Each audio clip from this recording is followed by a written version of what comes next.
नमस्कार. राधिकाज रेसिपीमध्ये तुम्हा सर्वांचं अगदी मनापासून स्वागत आहे. आजच्या व्हिडिओमध्ये आपण एकदम कुरकुरीत आणि एकदम पौष्टिक अशी मुगाच्या डाळीपासून आपण शंकरपाळी तयार करणार आहोत. तर त्यासाठी काय काय साहित्य लागणार आहे ते आता बघूया. तर पूर्वी तुम्ही जर आपल्या चॅनलवरती नवीन असाल तर व्हिडिओला लाईक आणि चॅनलला सबस्क्राईब करायला विसरू नका. चला तर रेसिपीला सुरुवात करूया.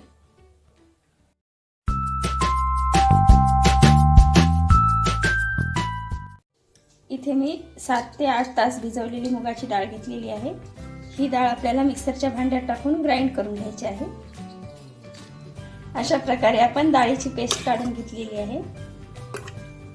आता आपण एका बाउलमध्ये काढून घेऊया.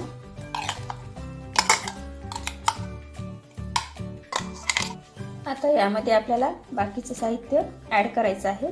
यामध्ये पहिल्यांदा आपल्याला अर्धी वाटी रवा टाकून घ्यायचा आहे, थोडीशी हळद, 1 चमचा चिली फ्लेक्स, 1 चमचा ओवा, चवीनुसार मीठ. आता हे सर्व साहित्य आपण चमच्याने मिक्स करून घेऊया. आणि यामध्येच आपल्याला जेवढं बसेल तेवढं आपल्याला गव्हाचं पीठ यामध्ये ॲड करायचं आहे.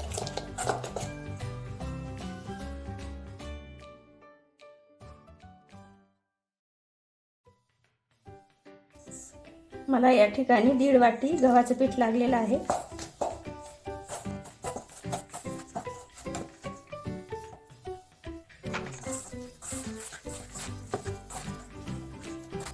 बघा, अशा प्रकारे आपला उंडा तयार झालेला आहे. मला एवढं पीठ मळण्यासाठी 1.5 वाटी लागलेलं आहे गव्हाचं पीठ.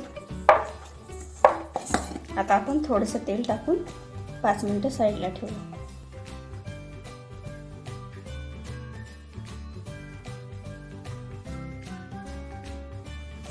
बघा, अशा प्रकारे आपला उंडा तयार झालेला आहे. आता आपण शंकरपाळी बनवायला घेऊया. थोडंसं गव्हाचं पीठ लावून घ्यायचं आपल्याला आणि पोळी लाटून घ्यायची पातळ.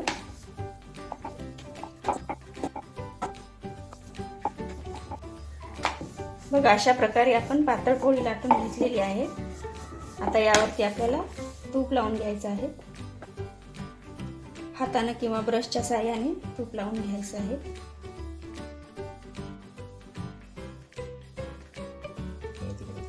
यावरती आपल्याला तांदळाची पिठी टाकून घ्यायची आहे. तांदळाच्या पिठीऐवजी कॉर्नफ्लॉवर किंवा मग मैदा टाकला तरी पण चालतो. आणि हाताने स्प्रेड करायचं आहे.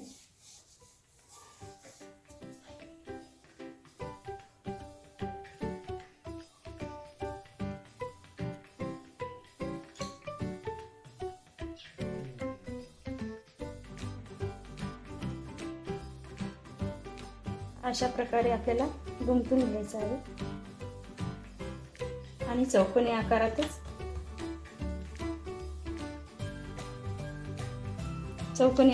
आपल्याला पोळी लाटून घ्यायची आहे. परत गव्हाच्या पिठामध्ये बुडवून चौकोनीच पोळी लाटून घ्यायची आहे.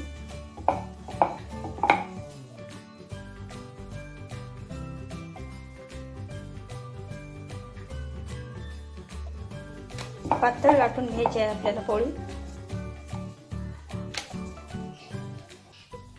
आता परत आपल्याला यावरती तूप लावून घ्यायचं आहे.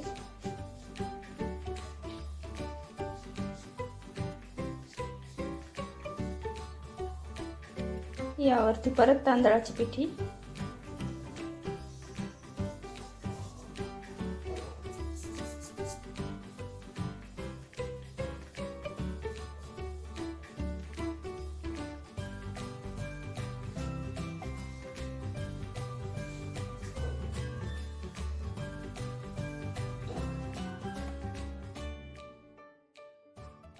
आणि हलक्या हाताने परत लाटून घ्यायचं आहे.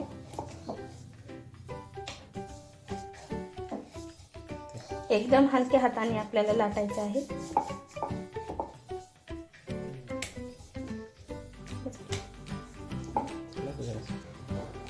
मग अशा प्रकारे लाटून घ्यायचं आहे. आणि हे आपल्याला आता लांब लांब कट करून घ्यायचे आहेत.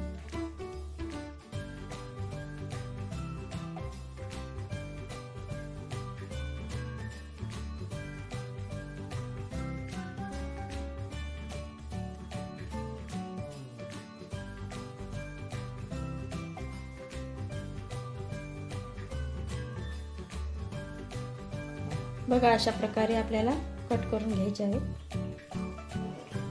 तळायला घेतल्यावर हे आपले लेयर आता चांगल्या प्रकारे सुटतील. अशा प्रकारे आपण आता दुसरी पोळी लाटून घेऊया.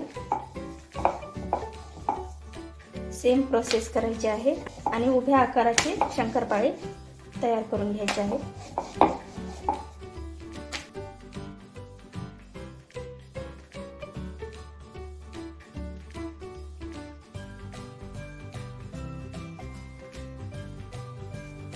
तूप चांगल्या प्रकारे लावलं तर आपले लेयर्स छान प्रकारे येतात आणि एकदम खस्ता असे आपले शंकरपाळे होतात.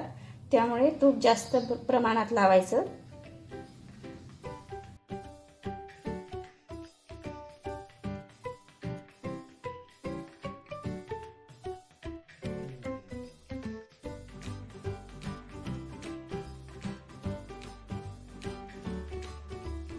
प्रत्येक पोळीला आपल्याला हे तांदळाची पिठी लावून घ्यायची आहे.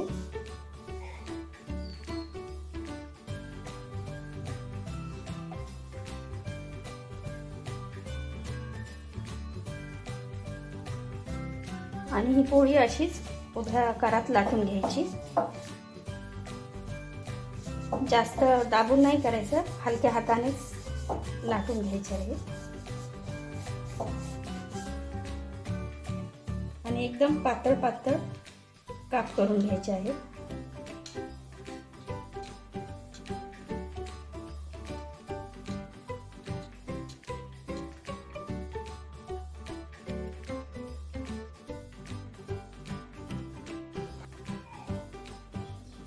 अशा प्रकारे आपले लेयर्स दिसले पाहिजे.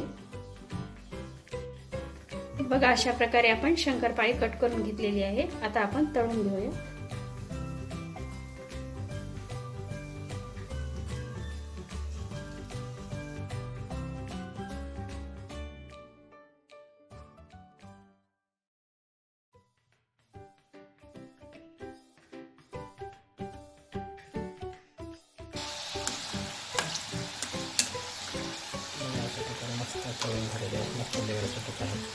बघा अशा प्रकारे आपले लेयर छान प्रकारे सुटलेले आहेत. एकदम कुरकुरीत झालेले आहेत.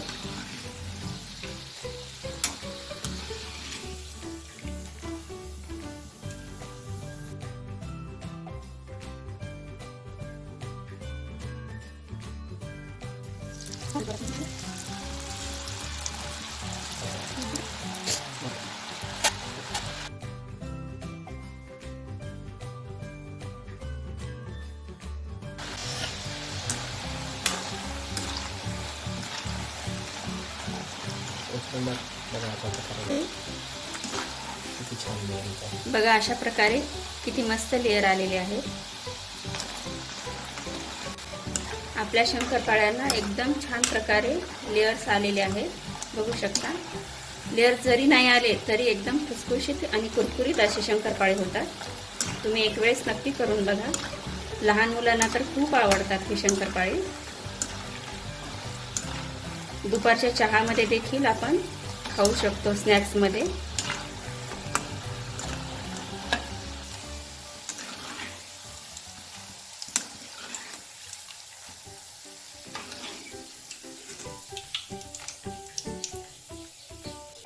बघा अशा प्रकारे मी सर्व शंकरपाळे तयार करून घेतलेले आहेत. यावरती आपण आता चाट मसाला टाकून घेऊया.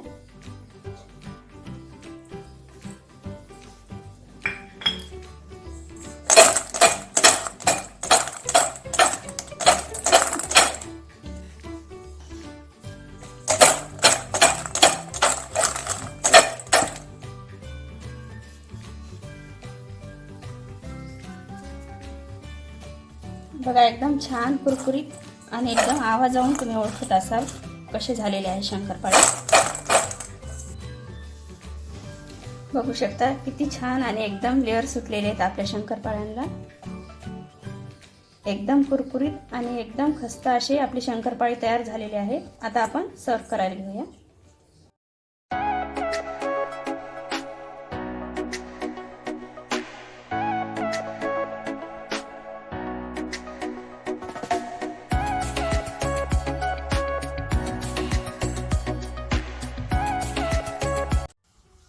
बघा एकदम कुरकुरीत आणि लेअर्सवाली शंकरपाळी तयार झालेली आहेत. बघू शकता किती छान लेअर्स आलेले आहेत आपल्या शंकरपाळ्यांना.